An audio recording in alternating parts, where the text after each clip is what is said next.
जुलाई का महीना teaching jobs ढूंढने के लिए बेस्ट क्यों है और वो 5 कौन सी चीजें जो हमें याद रखना चाहिए जानेंगे इस वीडियो में।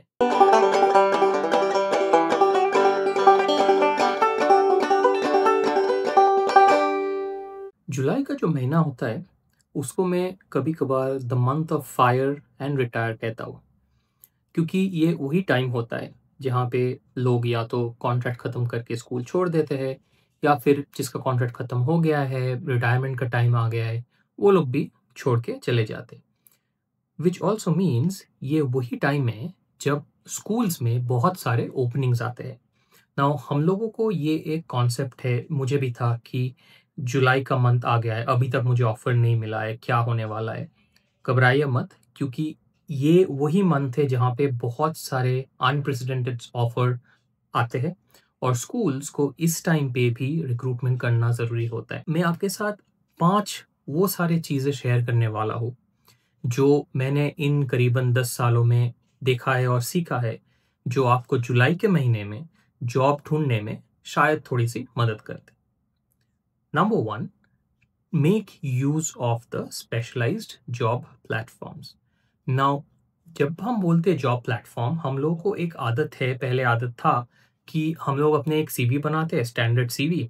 वो भी क्या होता है, किसी ने पहले बनाया हुआ है, हम उसको बोलते हैं भेज दे, थोड़ा बहुत एडिट करते, अपने डिटेल्स डालते और वही सीवी को हर जगह पे अपलोड कर देते। प्लीज़ वो मत कीजिए। आजकल बहुत सारे specific teacher recruitment related websites है, वहाँ पे जाइए। test.com, fantastic one. guardianjobs.com, fantastic one. indeed.com, अगर आप मिडिल ईस्ट में जाना चाहते हो तो indeed.ae बहुत बढ़िया वेबसाइट है जहाँ पे teaching related job offers post होते हैं। इसके अलावा टीचरवे है, टीचर होराइजन है, सीक टीचर्स है। तो इन सारे वेबसाइट्स में जाके अपने क्यूरेटेड अपडेटेड सीवी पोस्ट कीजिए। यहाँ पे बहुत एक इम्पॉर्टेंट चीज़ ये है कि प्लीज़ सीवी को अपडेट कीजिए। अगर आपके सीवी अपडेटेड नहीं है with the recent achievements, recent work details, तो रिक्रूटर के नाते से वो बैकडेटेड होता है और उसको ऑटोमेटिकली दबा दिया जाता है मोस्ट ऑफ द केसेस। तो प्लीज़ अपने सीवी को अपडेट कर दीजिए। Secondly, networking and build connections. LinkedIn fantastic platform, Facebook बहुत सारे ग्रुप से टीचर लोगों के ज्वाइन कीजिए। नाउ एक बात यहाँ पे याद रखना बहुत बहुत ज़रूरी है, स्पेशली लिंक्डइन के लिए।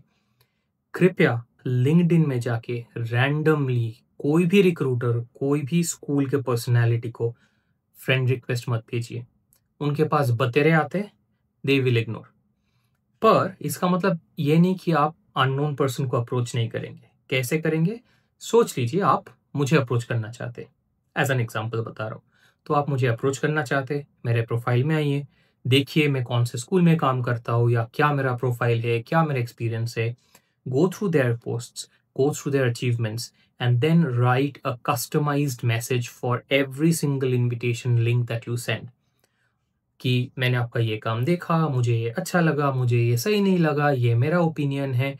You don't have to write a full story, but the very fact that you have taken some time out, shown interest in that profile, connects you much faster with that person when they are reading through your invitation rather than just a random send button click.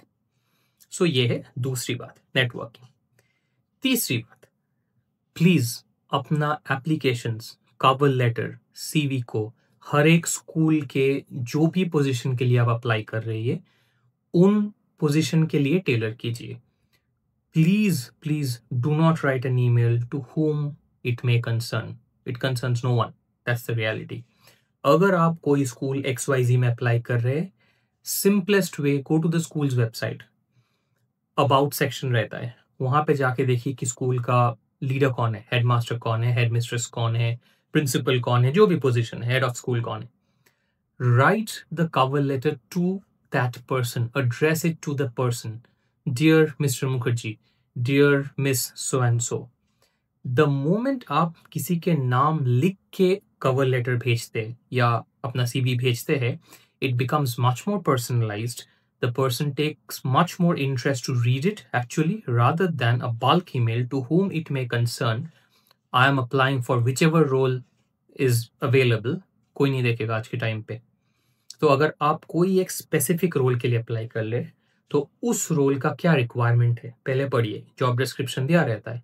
उस job description के basis पे अपने cover letter लिखिए. Highlight what you have achieved, highlight how you have contributed or learned things regarding that before, and then write the email to an individual, not to whom it may concern. So ये है very very important point number 3. Write it to a specific person. वो human touch बहुत बहुत important होता है. Number 4, upskill yourself in in-demand qualification. What do I mean by that? अगर आप apply कर रहे हैं as let's say computer science teacher, randomly बोल रहा हूँ, तो हाल ही में क्या कंप्यूटर साइंस रिलेटेड डेवलपमेंट्स हुआ है. आप अप्लाई कर रहे हैं एज अ बायोलॉजी टीचर, हाल ही में क्या रिसर्च चल रहा है, क्या नया काम हुआ है वर्ल्ड वाइड. उसमें आपको कोई सवाल नहीं पूछने वाला है कि आपने उसमें क्या कंट्रीब्यूट किया है. आप शायद कुछ भी ना किए हो, but the very fact that you are interested in knowing and keeping yourself ready every single day is very very important. AI is a very common thing nowadays. If you say oh AI के बिना भी चलता था, अब आगे नहीं चलेगा. आपको अगर मैं अभी फटाक से पूछूं 270 को 372 से मल्टीप्लाई कीजिए कितना होगा, आपका सिंपल रिएक्शन होगा या तो आप कैलकुलेटर निकालोगे या फिर आप मोबाइल में करोगे. बट आप एक टूल यूज करोगे. कोई मेंटली नहीं करता है.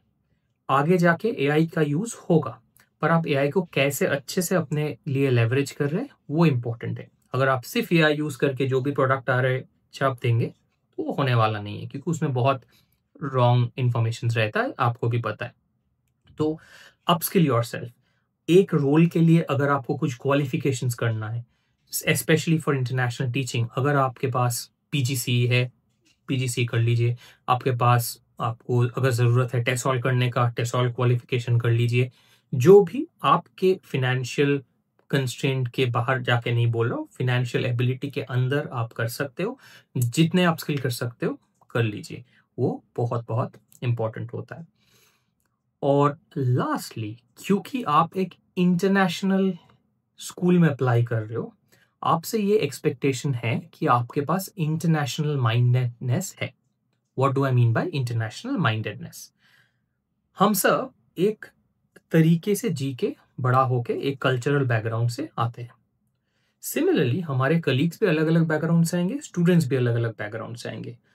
अगर आप ये डाइवर्सिफाइड कंडीशंस में अपने आप को अडेप्ट नहीं कर सकते हो, अगर आप अपने आप को ये कल्चरल डाइवर्सिटी में अडेप्ट करके उसको रेस्पेक्ट करके काम नहीं कर सकते हो, अगर आप बहुत हेडस्ट्रॉन्ग हो कि जो मेरा वे ऑफ लिविंग एंड मेरा वे ऑफ ग्रोइंग अप है वही सबको फॉलो करना चाहिए, तो the harsh reality is you won't sustain. आपको दिक्कत कहाँ आएगी? आप कॉन्स्टेंटली एवरी सिंगल डे जब आप किसी से इंटरेक्ट करोगे जिसके साथ आपका मत विरोध है, क्या हिंदी बोल दिया, आपके पास कॉन्ट्रडिक्शन होगा, कल्चरल होगा, इमोशनल होगा, their way of growing up is different than your way of growing up. अगर आप उसके बियॉन्ड जाके काम नहीं कर सकते हो तो it's going to be a very very very difficult phase for you, not for anyone else. तो ये 5 चीज़ें याद रखिए. सबसे पहले लेवरेज द टीचिंग प्लेटफॉर्म्स, बहुत सारे हैं, उनमें जाके देखिए क्या क्या ऑप्शंस है and I am sure you will have your offer. Number 2, networking, जहाँ पे जैसे भी कर सकते हैं पर्सनलाइज्ड वे में, जेनरिक वे में नहीं, वो कीजिए. Number 3, very important, very crucial, CV cover letter needs to be tailored as per the job description for the school you are applying to. Generic नहीं होता है. और आप ईमेल सबको नहीं लिखेंगे, किसी एक इंडिविजुअल को लिखेंगे. तो put some effort to find out who's the head of school, who are you writing the email to.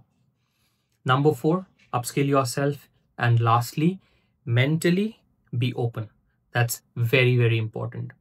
अगर ये 5 चीज मेरे हिसाब से आप कर सकते हैं तो जुलाई इज अ फैंटास्टिक मंथ जहाँ पे बहुत सारे जॉब ओपनिंग्स आ रहे हैं. आते रहेंगे, क्योंकि जैसे मैंने पहले बोला, this is the month of retiring. बहुत लोग एक स्कूल से दूसरे स्कूल मूव करते हैं, एक कंट्री से दूसरे स्कूल में मूव करते हैं, अलग कंट्री में।